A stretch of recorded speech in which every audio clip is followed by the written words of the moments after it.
Hi again, it's Tara. Today I will be bringing you 3 simple food items on our menu.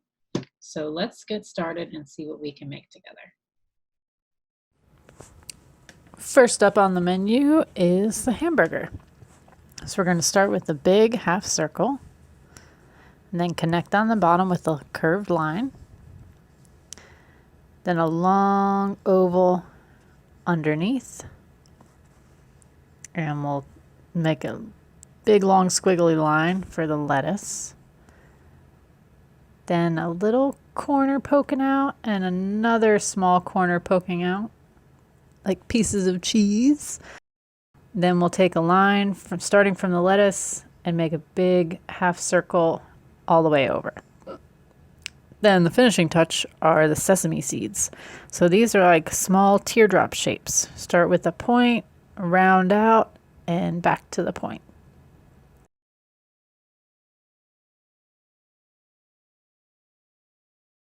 We'll throw in a few little squiggly lines on our burger patty, and that's it.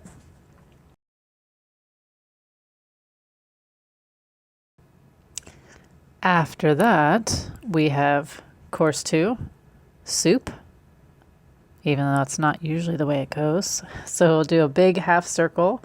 That's our bowl, then a straight line across. Next, we'll do a oval underneath. That's our plate. And a spoon. So line out, curve around, and back.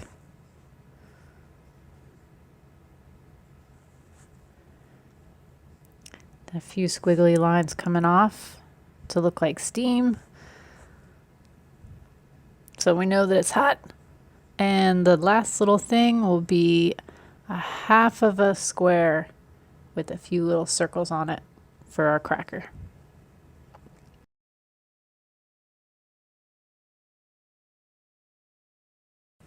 All right, last one.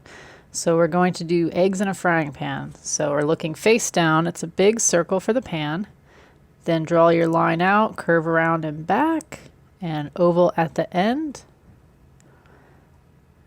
And we'll draw a circle, not too close to the edge. And that way we leave room for a squiggly line for the white part of the egg. We'll draw another circle or another yolk and another squiggly line for the white of the egg. And there you have it.